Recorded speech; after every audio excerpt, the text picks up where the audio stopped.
menggerogoti iman Kristen dengan mengatakan kitab suci bukan wahyu Tuhan. Karismatik menggerogoti iman Kristen dengan berkata dia menerima wahyu yang baru. Dua-dua salah. Kalau orang berkata apa salahnya karismatik? Bukankah karismatik juga mengabarkan Injil? Saya bilang tidak. Mereka bukan mengabarkan Injil. Mereka mengabarkan ada hadiah besar dari Tuhan untuk orang karismatik. Mereka mengabarkan teologi kemakmuran, teologi kesuksesan, teologi kekayaan yang bukan dicatat di dalam Alkitab. Yesus tidak pernah berkata jika engkau ikut saya engkau menjadi orang kaya. Yesus tidak pernah mengatakan yang kaya yang dapat Roh Kudus. Yesus mengatakan yang kaya masuk neraka. Saya bukan semua orang kaya masuk neraka ya. Masuk neraka, yang masuk surga itu Lazarus yang miskin. Betul nggak? Yesus tidak katakan semua orang kaya masuk neraka. Tapi justru yang masuk neraka itu orang kaya. Yang di pangku Abraham itu miskin. Yang meminta-minta uang. Loh, kok gitu ya catatan kita? Memang begitu. Yesus mengatakan yang ikut saya harus menyangkal diri. Harus memikul salib. Yesus tidak katakan yang percaya kepada saya akan menjadi kaya raya. Beli lotre, lalu dapat nomor 1. Kalau semua orang beli lotre, semua dapat nomor 1. Seluruh dunia datang nomor 2. Saudara-saudara, pada saat engkau tidak mengerti kunci ini, engkau bahaya. Asal lihat, wah hebat loh. Bisa menyembuhkan orang sakit.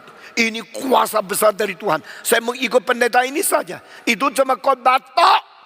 Khotbah jangan ditambah dengan tok. Itu cuma khotbah tok. Lu khotbah pun tidak bisa mau tok-tokan. Saudara-saudara, khotbah tok tidak kuasa. Yesus di dalam pasal 11, dia mengutus 70 orang pergi mengabari Injil. Banyak yang berkata, demi namamu setan diusir. Demi namamu penyakit disembuhkan. Demi namamu kuasa Allah dinyatakan. Yesus sendiri khotbah tidak ada yang bertobat. Tidak ada yang bertobat, tidak ada beriman. Yesus mengatakan, Kapernaum, Bethesda, engkau sudah naik ke atas angkasa. Engkau akan diturunkan. Karena firman yang disampaikan kepadamu. Jikalau saya khotbahkan di Sodom Gomora, mereka sampai hari ini masih ada. Khotbah yang disampaikan kepadamu, kalau di Sidon, kalau diadakan di tempat-tempat yang lain, mereka akan bertobat dan mengaku dosa dengan abu di hadapan Tuhan. Oh saudara, aku memberitakan firman-Mu yang kau tidak dengar. Sama seperti Yesaya pasal 53 ayat pertama. Kepada siapakah firman kita akan sampaikan? Kepada siapakah lengan Yehova diulurkan? Mereka tidak mau dengar khotbah kita. Saudara-saudara, khotbah tok, tidak apa-apa. Asal khotbahnya benar, orang dengar diselamatkan. Orang yang tidak dengar masukkan ke neraka. Engkau setiap berkhotbah yang benar, tidak peduli hasil, tidak peduli hasil. Pak Stephen Tong, bukankah engkau berkhotbah hasilnya besar? Saya berkata kepada saudara, kalau saya berkhotbah hasilnya besar, itu adalah pekerjaan Tuhan, bukan saya. Tetapi kalau saya berkhotbah tidak berhasil, saya sudah setia mati untuk Tuhan. Jangan memakai hasil khotbah saya untuk mengikat saya. Nothing to do. Saya tidak pernah mempertobatkan satu orang. Yang mempertobatkan orang itu adalah Roh Kudus. Yang bikin orang beriman adalah Yesus Kristus. Ibrani pasal 12 ayat 2. Dia yang menjadikan dan yang menyempurnakan iman dari permulaan sampai akhir. Karena dia Alfa, dia Omega. Kalau satu orang bertobat, satu orang menjadi orang Kristen, dari permulaan sampai akhir, tidak ada jasa Stephen Tong.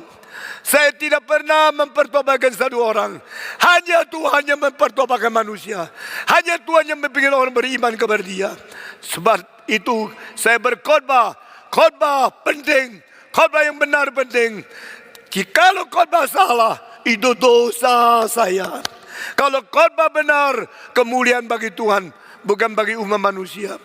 Saudara-saudara, biar kita menjadi hamba Tuhan yang bertanggung jawab, yang mengerti semua kebenaran ini. Wahyu itu kunci. Maka kenapa menyerang liberalisme? Karena mereka tidak menerima wahyu. Kenapa mengkritik karismatik? Karena mereka memalsukan wahyu. Dua-dua ini salah. Harus digempur, harus dihancurkan. Kalau tidak ada gereja, tidak ada hari depan. Saudara-saudara, pada waktu kita melihat Chow Yong Gi begitu bermutu, begitu besar gerejanya, akhirnya terbongkar. Dia curi uang 25 juta dari majelis untuk anaknya berdagang. Itu bukan pendeta, itu perampok. Saya khotbah seperti ini 25 tahun yang lalu, dimarah-marahin oleh banyak orang Kristen. Sekarang mereka baru tahu Chow Yong Gi merampok uang bukan 25. Kabar yang lebih rahasia, 50 juta dipakai untuk bantu anak yang dagang yang gagal. Saudara-saudara, Kong Hee yang di Singapura, siapa yang tahu nama ini? Coba angkat tangan. Kong Hee memakai 20 juta dolar uang gereja untuk mendukung istrinya yang tak karu-karuan, yang nyanyi di Hollywood. Perempuan umur sudah hampir 50, pakai pakaian yang keluarkan payudara separuh. Mau apa? Tidak tahu malu. Lalu disewakan satu apartemen 1 bulan 28.000 dolar. Nyonya pendeta seperti ini nyala. Saudara-saudara, lalu uang 20 juta yang dipakai diselewengkan itu akhirnya kebocoran, ketahuan. Pemerintah Singapura ketat. Saya kira pemerintah Indonesia juga harus ketat mengejar uang-uang pendeta yang tidak beres. Kalau perlu, pendeta-pendeta harus dimasukkan penjara.